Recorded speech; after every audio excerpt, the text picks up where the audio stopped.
You don't need Power BI to make interactive dashboards, Excel can do it too. In this video, I'll show you how to build a live sales dashboard. First, select all your data and press Ctrl-T to convert it into a table. Give any name to your table. Now let's summarize sales by region. Go to Insert Pivot Table.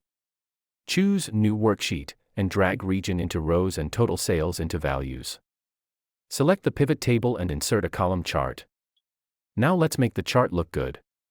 You can format as per your liking. I like to add data labels, remove grid lines. Make it bigger, but you do what you like. Next, click the chart, go to Insert Slicer, and choose Region and Salesperson. Now, you can filter the chart interactively with one click. Let's make it look good. Resize the slicers.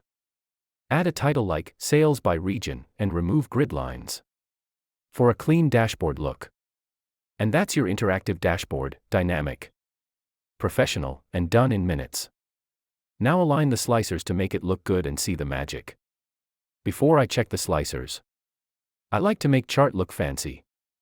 That will add aesthetics to interactive dashboard. Does it look good to you? Now, click on any slicer option and see the chart filters data only for that option. Try to select different options. You can click on Remove Filters to see everything, and again choose any filters you want to see the data for. That's the interactive dashboard for you. Easy and simple to create within minutes without using any other tools.